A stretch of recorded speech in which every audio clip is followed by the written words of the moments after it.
The Committee for Economic Development is the public policy center of the Conference Board. Since its founding, CED has sought to harness the power of business leadership to solve the nation's most pressing economic and social issues. As a nonpartisan, business-led public policy center, CED delivers well-researched analysis and reasoned solutions in the nation's interests to shape public policy that impacts our workplaces, communities, and government. So many things are changing. Change is so fast that I don't think the public sector can stay current with what they need to do, particularly in the areas of the economy, which is a focus for CED. So I think it's crucial that CED keep its influence in Washington and with Congress, administrations, public policy makers, because our voice really needs to be heard. Not since its founding during the crucible of the Second World War have those issues borne such consequences as they do today. Then, CED helped plot a course for prosperity in the post-war years. It helped shape the Marshall Plan that rebuilt Europe and helped establish a stable global financial system with the Bretton Woods Agreement. Now, as the nation wrestles with a worldwide pandemic, a devastating economic crash, and a society riven by social unrest, CED is determined in its efforts to help chart a bipartisan path forward to a healthy, prosperous, and more just society. We need an organization like CED to function strong, and by that meaning groups of people coming together, generating good data-driven, thoughtful solutions to our country's problems, and then attempting to persuade others in Washington, D.C. and around the country to our conclusions as to what may be the best strategy.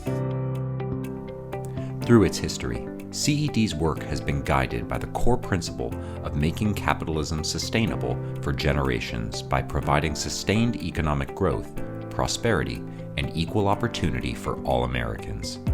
Comprised of leading business executives, CED lends its voice and expertise to help shape economic policies and initiatives that include efficient fiscal and regulatory policy, competitive and open markets, modernized infrastructure, accessible healthcare, a globally competitive workforce, education reform, and sustaining our democratic institutions.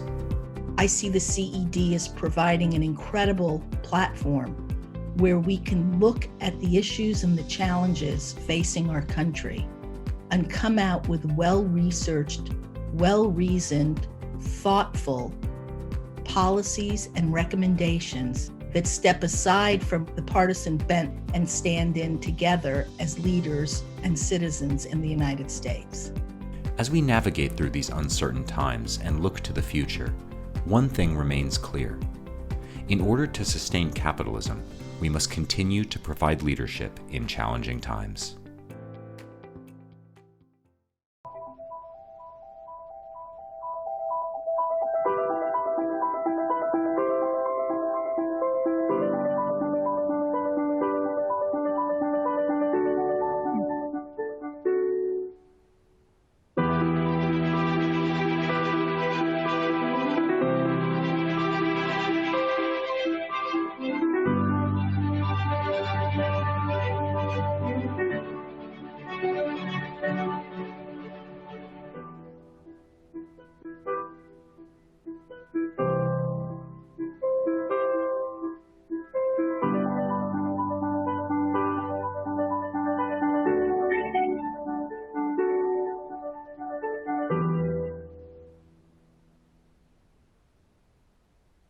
Good evening. I'm Lori Esposito Murray, President of the Committee for Economic Development of the Conference Board, and it's my privilege to welcome you tonight to CED's 2020 Distinguished Performance Awards, coming to you live from across the country. As you have just seen, CED's mission since its founding is to harness the power of business leadership to help solve our nation's most critical social and economic issues. Tonight, as we have for the past quarter century, CED is honoring 6 outstanding business leaders and their companies for their corporate citizenship and business statesmanship. Given the outsized challenges we are facing, if there was ever a time for business leadership in the nation's interest, it's now. Joining me tonight to open our celebration is Ron Williams, Chair of the Board of the Conference Board, Chair and CEO of RW2, former Chair and CEO of Aetna, and a longstanding CED trustee, as well as Steve Odland, President and CEO of the Conference Board, former Chair and CEO of AutoZone and Office Depot, and former President of CED. Ron. Thank you, Lori. Good evening. I want to begin by thanking everyone who has made this special evening possible. That includes our honorees, introducers, sponsors, and the staff. Honoring and showcasing the work of exemplary business leaders is a decade-long CED tradition, but in so many ways, this year is extraordinary. And so are tonight's group of award recipients.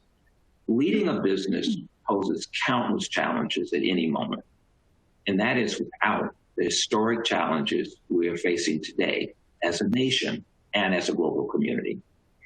Our 6 honorees and their companies have demonstrated what it means to provide leadership in the face of tremendous uncertainty and suffering. They have shown how businesses, guided by capable, principled leaders, can make a positive and profound impact on society, can work in the nation's interest when it is most in need. They have truly exemplified leadership, both inside and outside the company walls. That is why I am proud to join in honoring our award winners tonight. I would now like to turn to Steve Odland, President and CEO of the Conference Board.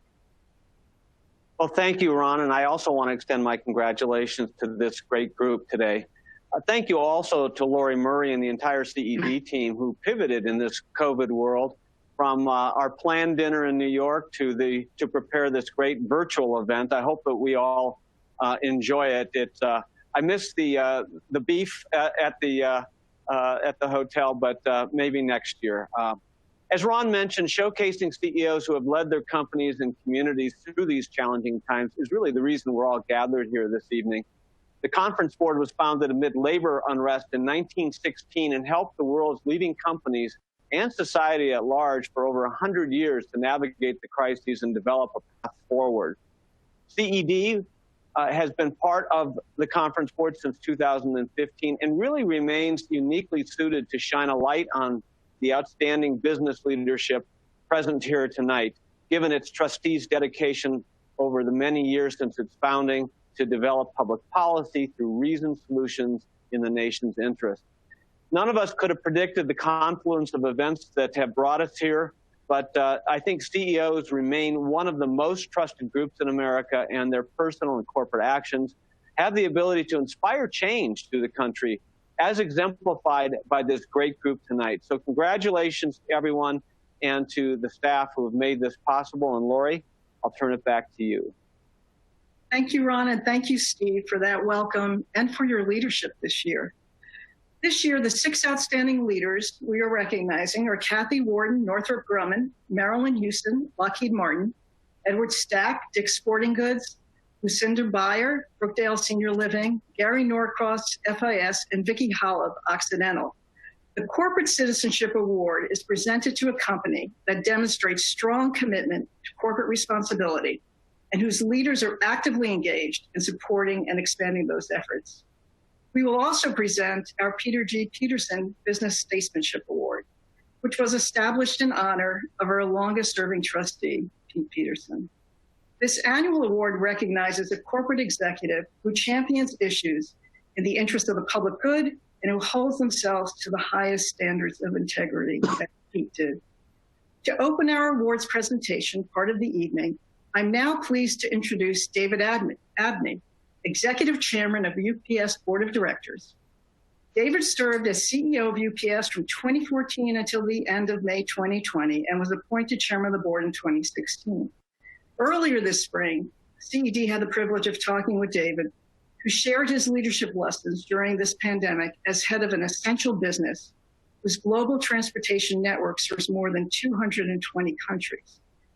David will present the CED Corporate Citizenship Award to Kathy Warden, Chairman, Chief Executive Officer, and President of Northrop Grumman Corporation. David.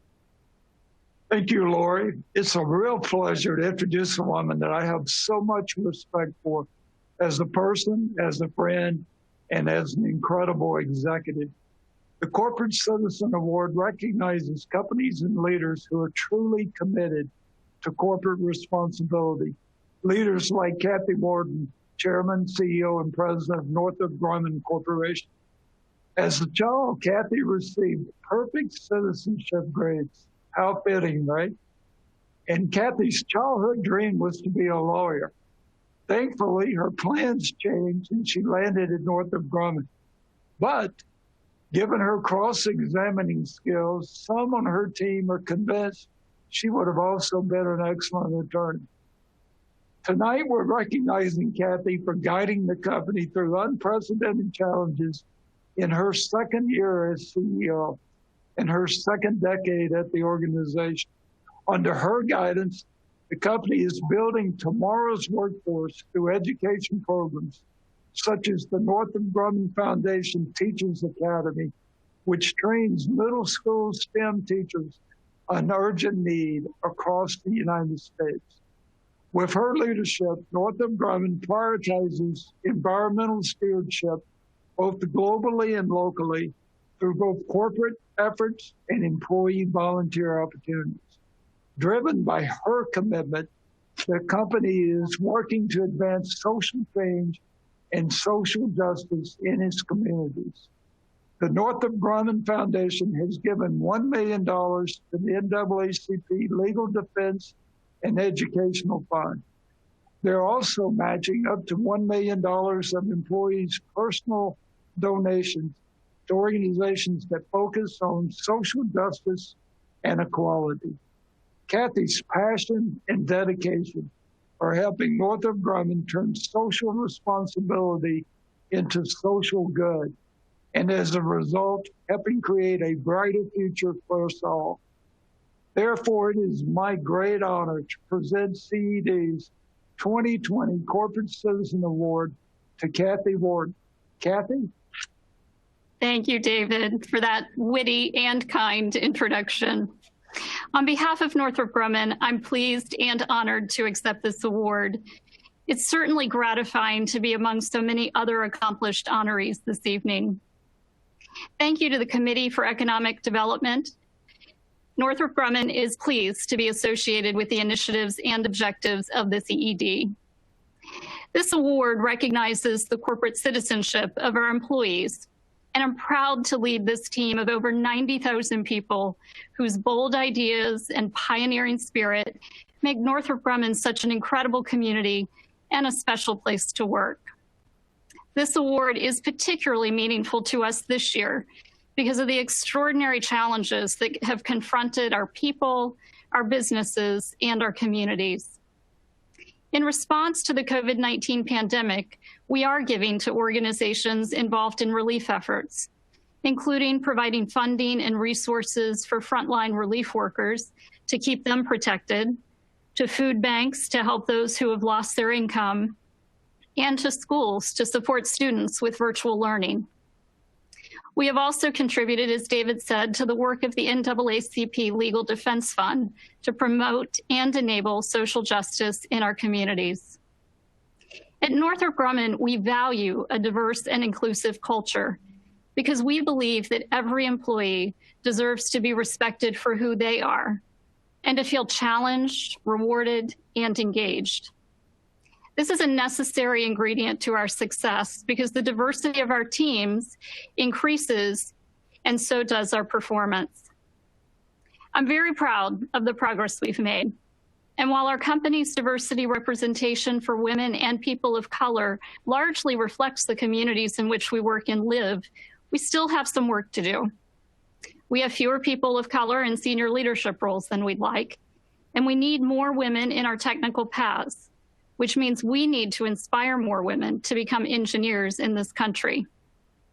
To address this issue, we've doubled down and focused on increasing STEM education opportunities for students of all ages and all backgrounds. We believe that our best chance to help people see the opportunity from a strong foundation in science and math is long before we hire them. So we set a goal to increase math and science proficiency for 350,000 middle school students by 2030. And we've established a teachers academy where we train middle school STEM teachers. We've reached more than 335 teachers and 33,500 students. And we've given over $22 million in combined contributions to education programs alone. But just as important, our employees support all of our efforts through volunteering, tutoring, and mentoring. During this year, where we faced extraordinary circumstances, we continued to meet our commitments to our communities, to our employees, customers, partners, and the places where we live and work. This award recognizes our unwavering commitment to helping these communities grow and prosper. So again, on behalf of Northrop Grumman employees, thank you for this recognition.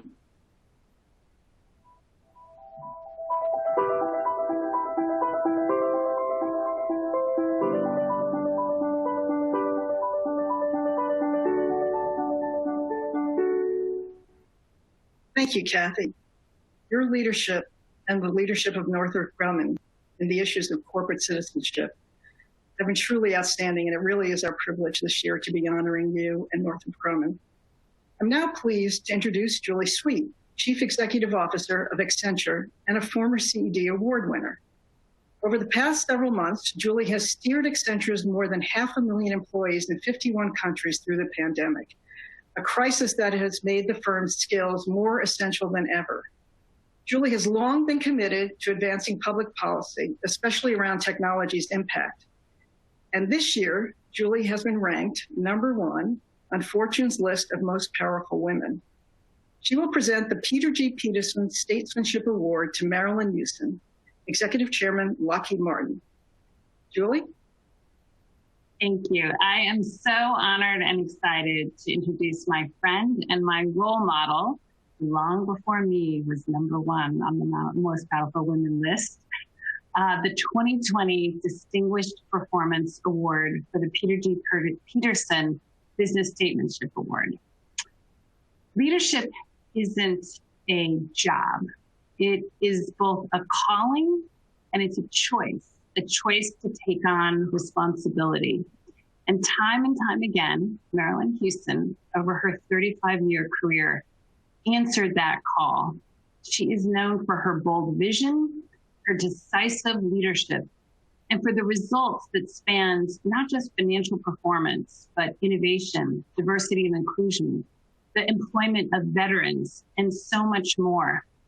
And these results have had a huge impact, not less her decisive leadership during COVID, where she focused not only on the protection of her essential workers, but on her supply chain and the many small businesses that were being affected, as well as being a voice at the table as corporate America came together to figure out how to work together to navigate the crisis. Because as chairman, CEO, and president of Lockheed Martin, she has always made the choice to lead by example, to take on that responsibility. I was privileged to first meet Marilyn in 2015 when I was a young CEO of our North America business, and I joined the Business Roundtable, an organization of over 200 of our top companies that is focused on a thriving economy, opportunities for all, made through sound public policy decisions. I soon was privileged to be on the board with Marilyn, and it was always with pleasure and pride that I saw how Marilyn proactively took on tough issues, took on tough positions, and that my fellow CEOs not only listened, but followed. Marilyn always demonstrated a deep commitment to moving the country forward, not just her company, and to do so in a way that restored trust in business and also did so with sound and practical public policy solutions. Her leadership has become synonymous with responsible business. And I will tell you that as a young CEO, she made an indelible mark on me, on knowing how to lead and what it means to lead not only your company, but to take on and make that choice to be a responsible leader in our country and communities. And it's important that you cannot separate Marilyn, the leader, from Marilyn, the person.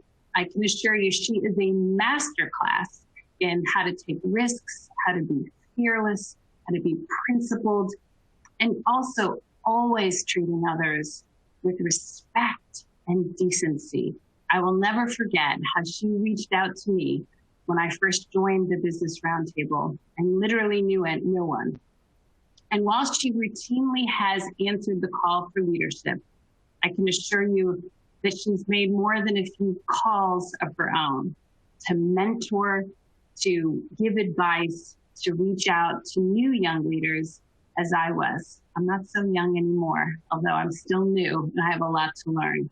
She's been an incredible role model, and I really cannot think of a better award winner this year. And on behalf of the Committee for Economic Development, I want to thank you for your leadership and present this incredible award that recognizes what you've done, Marilyn. Thank you. Thank you, Julie. Thank you for that very kind introduction.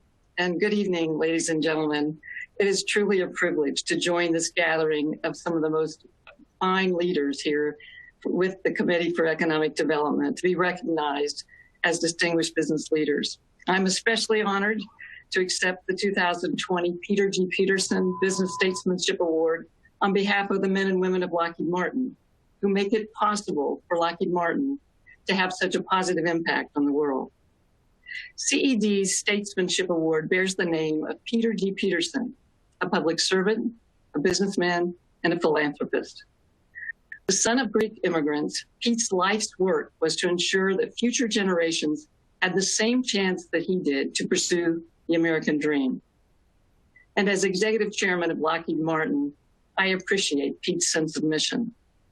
His dedication to others is shared by our team of 110,000 men and women who work every day to promote security, advance scientific discovery, and drive human progress. As I accept this award on their behalf, I also want to thank the Committee for Economic Development. Since 1942, CED has helped chart the course toward a strong, prosperous, and more just economy and society. Over the years, CED has lent its voice and expertise on pressing policy issues in industry after industry. CED has also become a resource for leaders to make meaningful connections and to learn from one another. Earlier this fall, I shared a conversation on leadership in challenging times with CED President, Dr. Lori Esposito Murray. And in that interview, we discussed how in the face of seemingly insurmountable challenges, that it is up to us as leaders in business, government, and academia to provide optimism and hope. We must remember the values that define us: democracy, free markets, the rule of law, and equal opportunity for all. As business leaders, we must instill confidence in the organizations that we lead and inspire trust as we serve our customers, our shareholders, and our communities. Most importantly, we must dedicate ourselves to exemplifying and speaking up for the shared ideals that enable us to drive progress together. Tonight, the CED honors leaders from across business, from the finance sector to healthcare to the energy field, retail, and aerospace and defense. Yet despite our wide-ranging missions, we share a vision to advance hope and prosperity through business investment and innovation, broad-based economic growth, and educational opportunity. So to my fellow honorees this evening, congratulations and thank you for your continued commitment to sustainable business practices. And once again, I thank the CED for this tremendous honor and for what it says about Lockheed Martin's unwavering commitment to build a brighter future for all. Thank you and have a wonderful evening. Lori?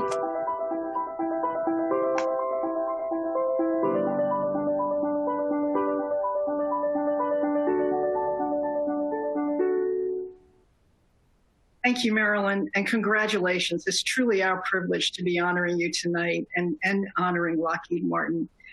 Clearly, your vision has been driving Lockheed Martin's commitment to corporate citizenship and leadership and business statesmanship. So thank you. Our next presenter is Mark King, Chief Executive Officer, Taco Bell Corporation. Mark is a proud innovator, and his emphasis on leading change and creating culture has made him one of America's foremost business thought leaders. Among the number of initiatives Mark has undertaken during this crisis is Taco Bell Foundation's support for No Kid Hungry, a national campaign to end childhood hunger. Mark will present the CED Corporate Citizenship Award to Edward Stack, Chief Executive Officer, Dick's Sporting Goods. Over to you, Mark.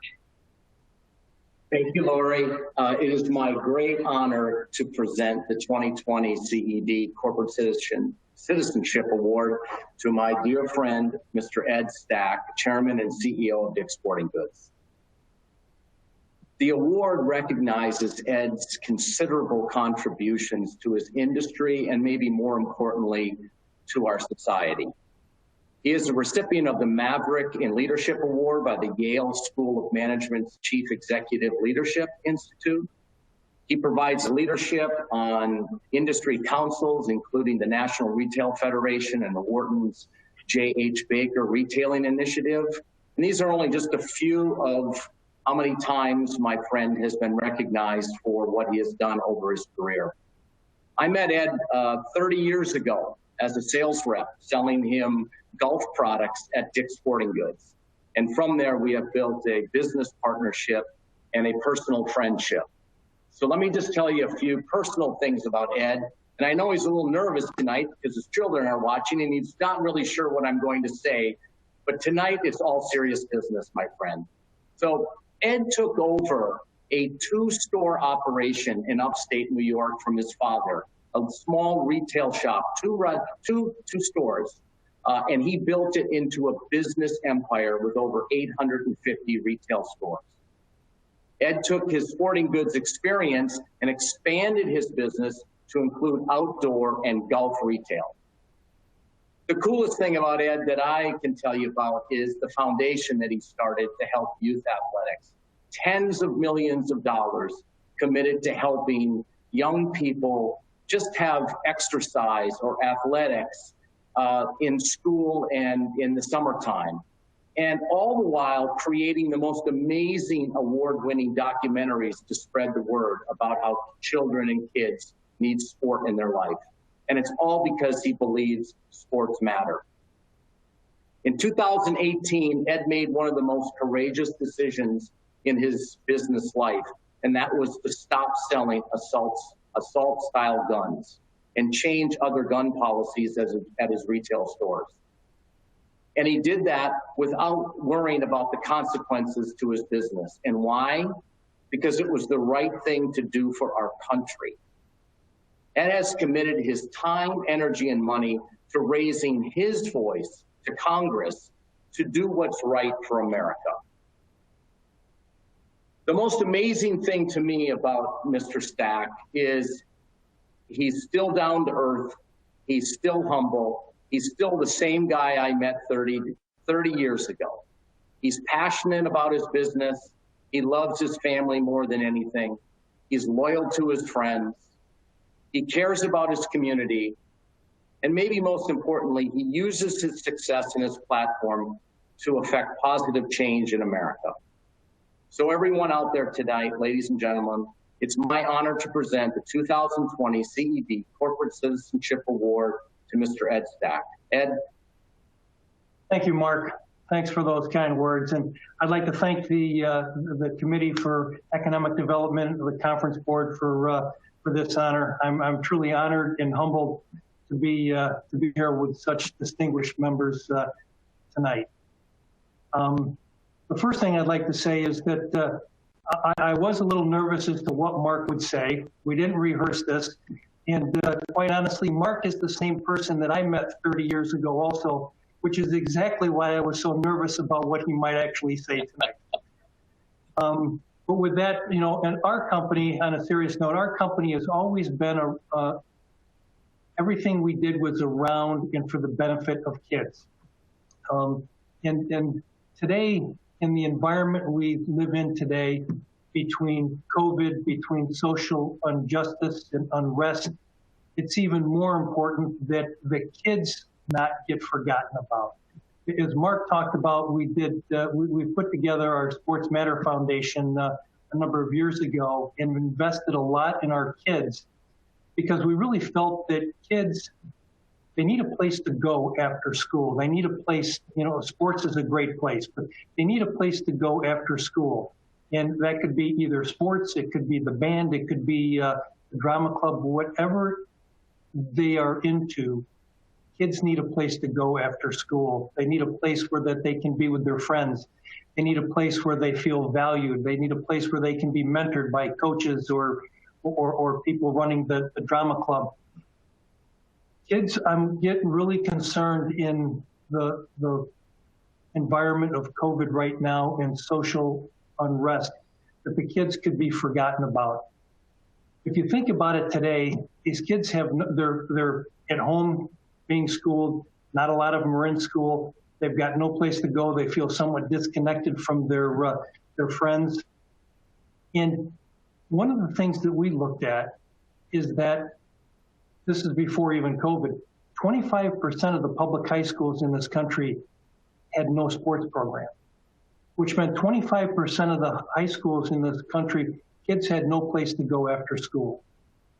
We did a movie called, that Mark referenced, we did a movie called We Could Be King, which was about the doomsday budget in Philadelphia back in 2013 when so many schools were closed or consolidated, extracurricular programs were eliminated, and the effect that it had on these kids.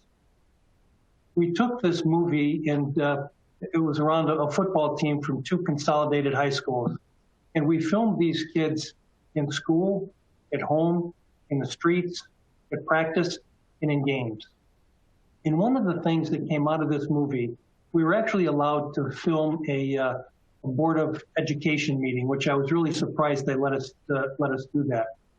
And in this Board of Education meeting, one of the kids talked and said, if there's no football, I'm not going to school. And if you think about that, the ramifications for this country and for these kids, if we don't keep our kids in school, what the ramifications can be for 5, 10, 15 years down the road for our country. We have always felt at Dick's Sporting Goods that our kids are our most precious natural resource. We need to continue to invest in them. We need to nurture them. We need to push them. We need to help them make themselves better. And we need to make sure they have a place to go where they can get this leadership and this mentorship. So on behalf of all the 40,000 people at Dick's Sporting Goods and everybody who has helped us through the Sports Matter Foundation over the years, we thank you for the work that we've been able to do. We've been able to touch roughly 1 million kids and give them the ability to have some place to go after school, some place to be with their friends, to feel like they're valued, and to feel like they accomplished something. We're really excited about this program, and it's something that we're going to continue. The other thing that we got involved with, and we've been involved in guns for a long time, trying to change some of the gun laws. And after Parkland, what happened to those kids and those families, we all decided that we were not going to sell the assault-style rifles any longer.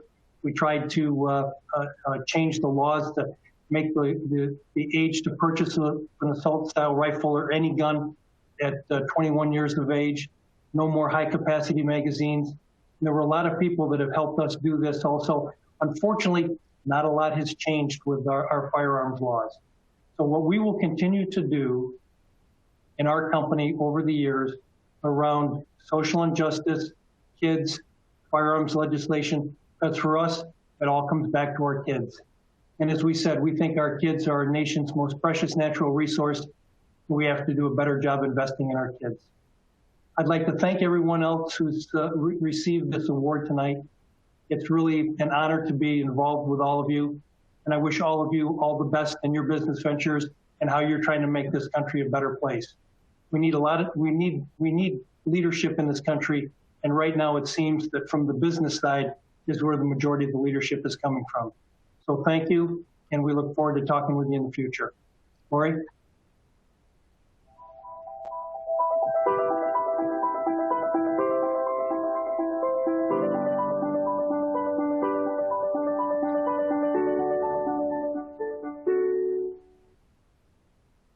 Thank you, Ed. Thank you for all of your work, for your commitment and your passion to the next generation and the future of this country. Knowing your commitment to that and the success you've already achieved makes us all hopeful for the success yet to come. I'd like to now introduce Deborah Cafaro, Chairman and Chief Executive Officer of Ventas. She is our next presenter and leads this S&P 500 company and real estate investment trust that owns approximately 1,200 healthcare, research and innovation, and senior living properties. Deborah has often been recognized as one of the world's best CEOs in both real estate and the healthcare spaces, all while being broadly engaged on public policy issues, especially at her home in Chicago. She will present the CED Corporate Citizenship Award to Lucinda Beyer, President and Chief Executive Officer of Brookdale Senior Living. Over to you, Deborah. Thank you, and greetings and congratulations to all of tonight's incredible honorees. Tonight, I'm really pleased to honor Cindy Beyer, a leader who is dedicating her professional life and her company to the daily care and protection of over 90,000 older Americans and 60,000 caregivers who provide them with a safe and fulfilling life. Cindy is the CEO of Brookdale Senior Living, the largest national provider of residential senior care. I'll never forget the night in February of 2018 when I learned that Cindy had been elevated to the CEO role at Brookdale. I wondered what Cindy would be like as a business partner and as the new CEO of Brookdale during critical times. I quickly received powerful and positive answers to my questions. Facing a relentless, almost biblical series of challenges since that night, Cindy has demonstrated unbelievable strength, stamina, compassion, and leadership. She is richly deserving of the CED Corporate Citizenship Award, which recognizes leaders who demonstrate strong commitment to corporate responsibility practices and public policies that are in the nation's long-term interest. Whether it has been recruiting a diverse workforce, making bold organizational changes, manning the Brookdale Emergency Center without sleep during hurricanes and wildfires, or prioritizing the health and safety of vulnerable residents and frontline caregivers during COVID-19, Cindy has proven that she is dedicated to the values and the people that matter. Cindy has also been a key advocate for federal policies to keep older Americans safe and ensure the viability of the senior living industry that plays such a vital role for seniors and their families in the United States. I and all of my Ventas colleagues are inspired by Cindy's exemplary commitment and integrity, and by her passionate belief that we can overcome any obstacle when we work together. So please join me in congratulating and celebrating Cindy Beyer for her CED Corporate Citizenship Award, which I am honored to present. And please stay safe. Cindy, congratulations. Thank you, Debbie. I have long admired your track record of being one of the best performing CEOs in the world, as recognized by Harvard Business Review. I also want to thank the CED for recognizing the exceptional work of the approximately 50,000 Brookdale Senior Living associates who make a meaningful difference in the lives of those we serve each and every day. I'm very humbled and honored to accept this award on behalf of all of Brookdale's servant leaders. Together, we are focused on building our business one relationship at a time. Every day, we are making lives better for older Americans, and I am very grateful that we have the opportunity each day to serve up to 65,000 residents and about 17,000 patients. We focus on what matters most. We focus on helping America's seniors live their best lives and overcome the challenges of aging. Our mission is enriching lives, and in these extraordinary times, I am so very proud of the effort that we are making to save lives. You don't need me to tell you that these are unprecedented times. We're leading through the largest global health crisis in our lifetime, fighting a massive financial crisis, and navigating through deep divisiveness within society. And for Brookdale, the need for leadership is even more intense as we protect our residents and patients during hurricanes and wildfires, including evacuating residents and pets when necessary. 2020 is a year that has been filled with challenges that were unimaginable. But you know what? If it matters enough, you find a way. One of the silver linings of this year's challenges is that we have demonstrated faith over fear. People who passionately believe in something can work together to overcome great obstacles. Brookdale's everyday heroes have united to protect our nation's seniors from dangers that were unimaginable not even a year ago. Being able to see what approximately 50,000 people have been able to accomplish by working together, I know that even the largest obstacles can be overcome with passion, courage, partnership, and trust. Seeing this has given me great confidence in our country and our ability to overcome the challenges that we face.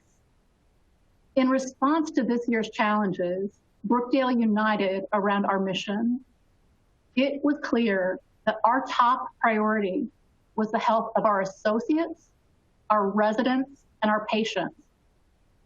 We leveraged our 40+ year experience with strong infection control protocols. We partnered with leading health organizations, and we stayed up to date with what local health departments and the CDC were saying. We knew that we needed great clinical outcomes, and we got them. We transformed our business model almost overnight and demonstrated a learning agility and nimbleness that I have never seen before.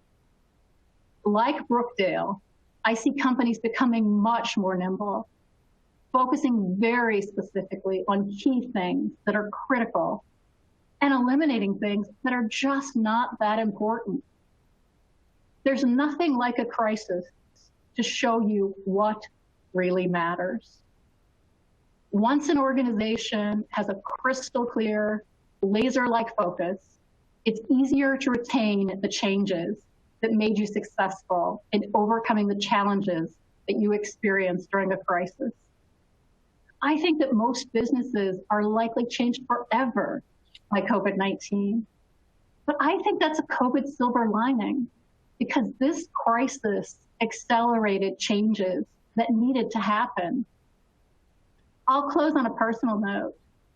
Toward the end of her life, my mom told me, you need to take care of people who can't take care of themselves.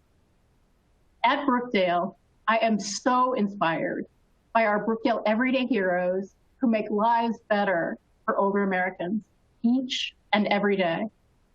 On their behalf, I thank you for this evening's recognition.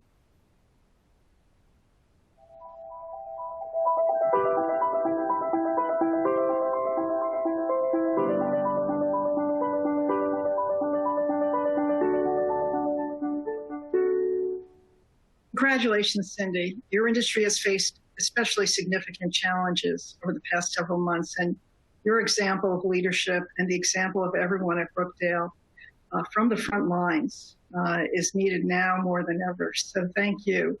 It's now my privilege to introduce Alemany, Chair and Chief Executive Officer, CIT Group, and also a CED trustee.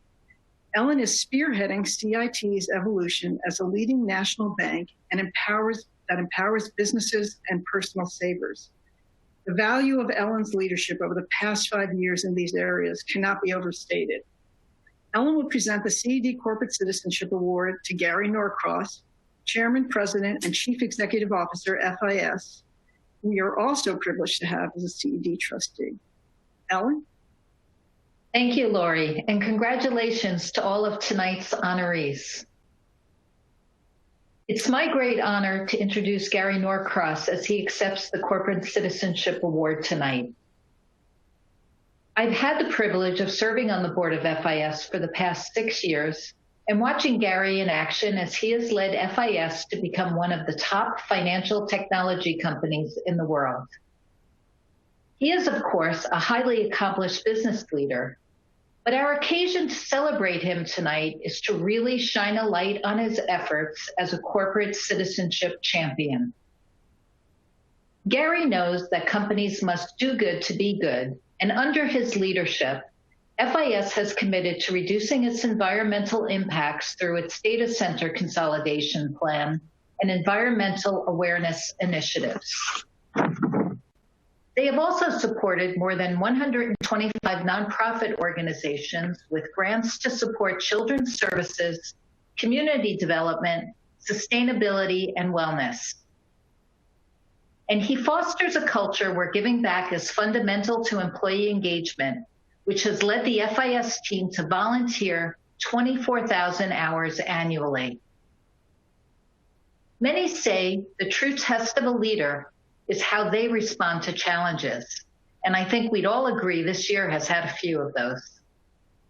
When the pandemic hit, Gary let his values be the guide and quickly adapted to ensure his employees could be safe, his customers would be serviced, and the many communities in which FIS operates would be supported.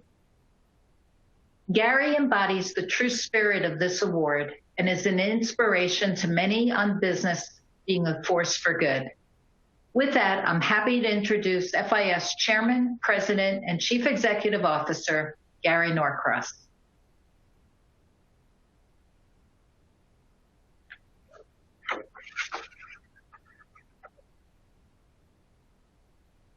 Gary's on mute.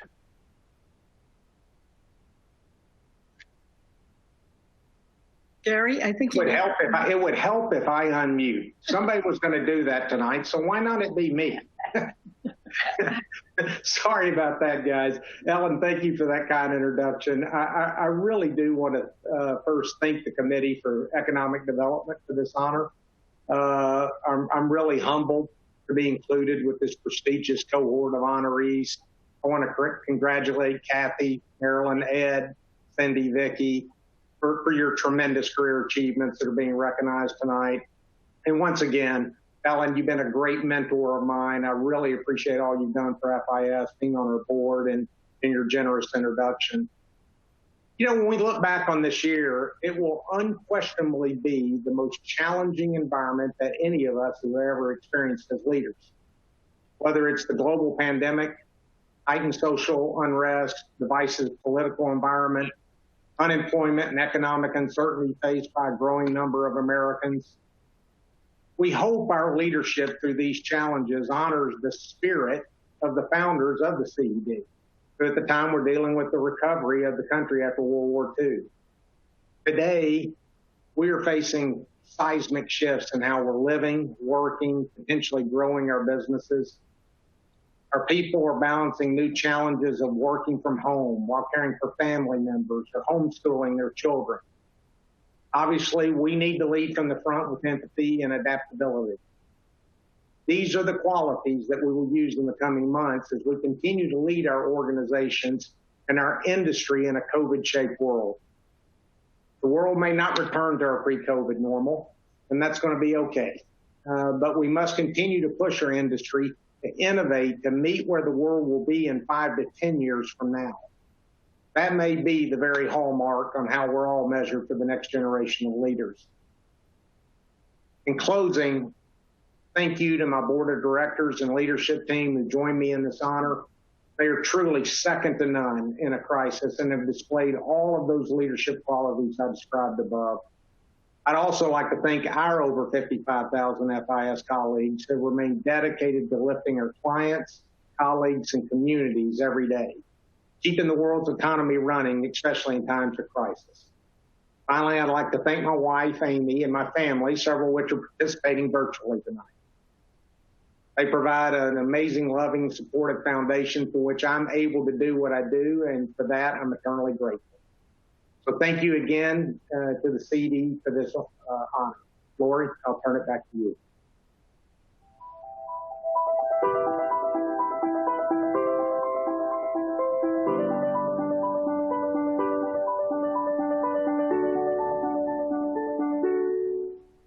Thank you, Gary, and congratulations to you. And thank you for your leadership, and thank you for the leadership of everyone at FIS.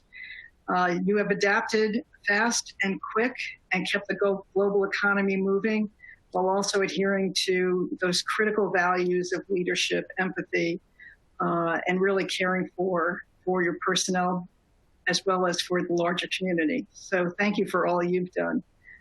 I would like to now introduce Alan Murray, CEO of Fortune Media, where he oversees the business and editorial operations of the media company and writes a closely read daily newsletter, the Fortune CEO Daily. Alan has been a thought leader on business leadership, corporate governance, and stakeholder capitalism throughout his career, which included 29 years at the Wall Street Journal. He'll be presenting the CED Corporate Citizenship Award to Vicki, President and CEO of Occidental. Alan? Thanks for that, Lori. That may be the nicest introduction you've ever given me. And thanks also for your spectacular leadership of CED. They're very lucky to have you at the helm. But it's a great honor for me to be here to award the CED Corporate Citizenship Award to Vicki Hollop, the CEO of Occidental. Vicki has had a 35-year career with Occidental, including stints in Russia and Venezuela. She clearly chooses her garden spots. She is a true force of nature. She had to be a force of nature to become the first woman to lead a major oil company. And she had to be a force of nature to beat out Chevron and win over Warren Buffett to engineer a major takeover of Anadarko last year. Vicki has also made, and I know this from conversations with her about this, a very personal commitment to the CED's goals of sustaining capitalism. She's taken a forward-looking approach to her employees during the pandemic and taken a forward-looking approach to the climate challenge facing the world, which is not an easy thing to do when you are running a major oil company. She's devoted a great deal of her own time and energy and expertise to the challenges, including the technical challenges of looking for ways to both reduce and capture carbon emissions. And she made Occidental the first American oil and gas company to support the World Bank's greenhouse gas reduction initiative. It takes exceptionally strong leaders to survive a year like this one, when businesses like hers are not only under severe financial challenge, but when society is making ever greater demands on CEOs. For all of that, she deeply deserves the CED Corporate Citizenship Award. Vicki. Thank you so much for that introduction, Alan.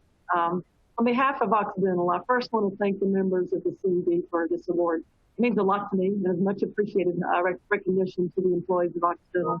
They're really driving our business very aggressively into the next phase of the oil and gas industry, where we believe we must go for the benefit of our shareholders, employees, communities, and the future of the world. We are committed to building an oil company that will deliver value to our shareholders on a sustainable basis through the production of net neutral or net negative carbon oil for the world. We believe our 40 years of experience applying CO2 to enhance oil recovery makes us uniquely positioned to reduce carbon from the world's atmosphere through direct air capture and then sequestration of CO2 in oil reservoirs. This will deliver net neutral or net negative carbon oil. We believe the last barrel of oil produced in the world should be negative carbon. And we are prepared to be the producer of that oil because we have an incredible workforce who cares about our world and are determined to make a difference and to make our world a better place. Thank you all for inviting us here tonight, allowing us to be a part of this, and recognizing the efforts of our team. Back to you, Lori.